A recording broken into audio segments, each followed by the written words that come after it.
Turning to politics now, we've been talking about the shifting attitudes happening in America, sort of, some call it the Trump effect, toward violence, toward cruelty, and behavior that there was a day that it seemed unacceptable.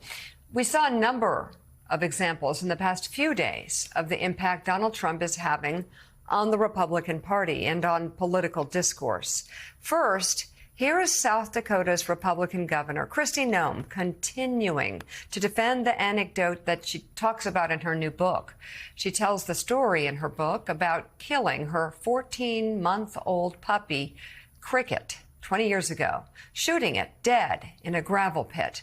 And yesterday, she seemed to suggest President Biden's dog, Commander, should meet a similar fate.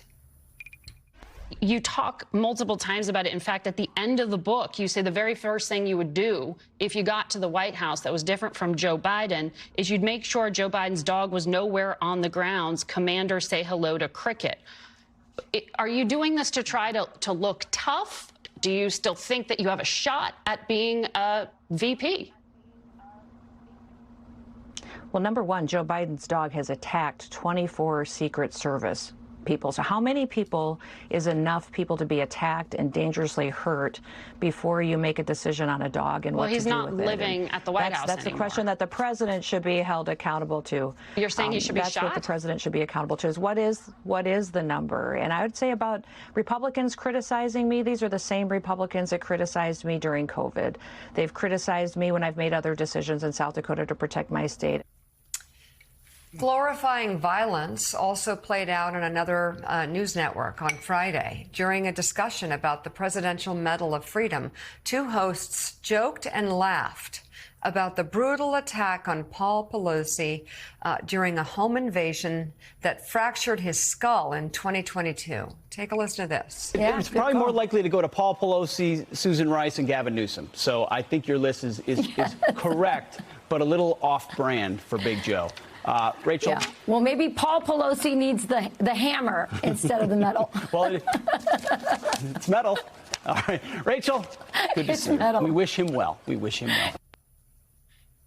well. Reverend Al, you have, again, somebody talking about killing a 14-month-old puppy, thinking it will make her look tough, and then somehow conflating that with being able to deal with difficult situations in front of foreign leaders, in front of foreign dictators.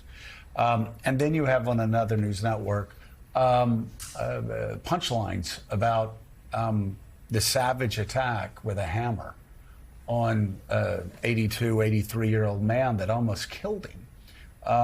And joyful laughter. I would say that this was limited just to this interaction, the network, but we've seen Donald Trump joke about this, and Paul Pelosi almost being murdered for political reasons while the person is shouting, "Where's Nancy? Where's Nancy?" in this home invasion of the senior citizen. And when Donald Trump talks about it and jokes about it, the audience laughs. So it's moments like that that I ask the question, who raised these people? Like, who raised these people to laugh at the murder, attempted murder of an 82, 83-year-old man inside his own home? Well, that is why I think we must be really, really careful and vocal about normalizing and in some ways trying to make humor out of violence like it is acceptable behavior. Let's not forget, before we get to Governor Noem talking about how she shot and killed her puppy, we had Donald Trump saying that if he shot a human being on Fifth Avenue, his people would vote for him anyway. And people covered that like that was a normal presidential candidate statement. And I think that those of us, whether we're on the right or the left, whatever our beliefs, need to come out loudly, particularly if it is people that you're in agreement with, and say, wait a minute, there is a line to cross in terms of violence. That's why I've said I'm for what the students have done in terms of standing up for the people in Gaza. But don't go to violence, because then you become equal in terms of how they try to project it. It may be different, but you don't need any violence that would in any way act like that any violence is acceptable, less known the violence that we've seen extreme. But let's remember, Joe and Mika, Donald Trump started this by talking about, I can shoot somebody on Fifth Avenue, like it was nothing. Example. Yeah, he set the tone. And then he said beat up people in his campaigns. So those of us that believe in nonviolence or just peaceful coexistence need to loudly say, no matter what side it is, that that's unacceptable and should not be allowed in the political space.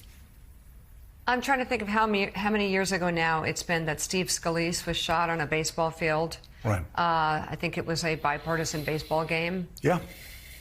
Even now, making a joke about it would be it's never. Well, there's nothing to joke about. There's nothing to joke about. Nothing. It's not about timing even. And no, we're not snowflakes. Well, this is like disgusting behavior to laugh about a guy who was brutally attacked and traumatized during a home invasion in the middle of the night.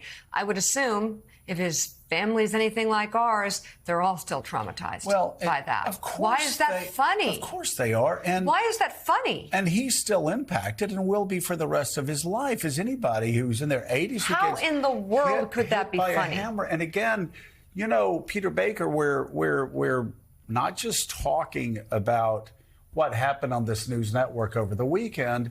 This has actually been part of Donald Trump's stump speech, where he'll make fun of Paul Pelosi and make fun of Nancy Pelosi and say, wonder how he's doing right now.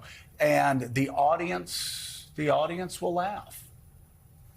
Yeah, there's a crudeness to it, and it has a certain appeal, obviously, I guess, to the crowd that reacts to it. And I think that it's about, obviously, candidates and politicians and media figures, but it's also about us, about the audience. It's about us who react to it. If we didn't react to it, if we didn't think we didn't cheer or laugh, you know, they wouldn't do it, right? And so I think it's a reflection of a coarsening of the culture, a coarsening of our conversation. If you look online, you know, the number of people saying things online they would never say to you in person, by the way, is remarkable. Right. Death threats against young people even. And it's just, you know, it's very disheartening, actually. I think it's hard to see how you have a civil conversation in a country where the discourse has coarsened in such a way. Well, you know, it is online. So much of it is online, and so much of it is driven by Donald Trump. Because I'll tell you, Rev, when I meet people on all sides of the political spectrum, and I'm sure you find the same thing, I guess I should knock on wood here, but they've been polite. Most of them are polite. And in person, you can sit down and talk to people who might come up and say, hey, why are you saying this? Or why are you saying that?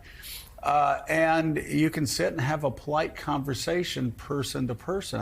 That's always been, for the most part, that's always been my experience. I mean, of course, once in a while, somebody will shout something at you while you're walking past, but that's the exception and not the rule. And so social media brings a coarseness to this, but let's just call it out. It's Donald Trump that gives the permission structure to talk about the attempted murder of an 83-year-old man, and the audience laughs at him because this has become part of his entertainment scheme, and it's been since 2016, talking about violence, talking about Second Amendment solutions to shoot and kill Hillary Clinton so she can't appoint justices, talking about beating up people that are protesting in the crowd, and Donald Trump saying, you know, in the good old days, they'd be taken out on the stretcher, or saying if you beat somebody up, I'll pay your legal bills, or praising a congressman, a Republican congressman,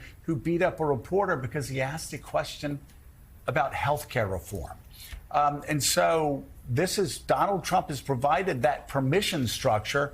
And sadly, we're seeing it spread. Other Republicans are talking about committing acts of violence, whether it's, you know, laughing about Paul Pelosi getting hammered, or saying rip somebody's hands that are glued, rip their skin off, or throw them off of bridges.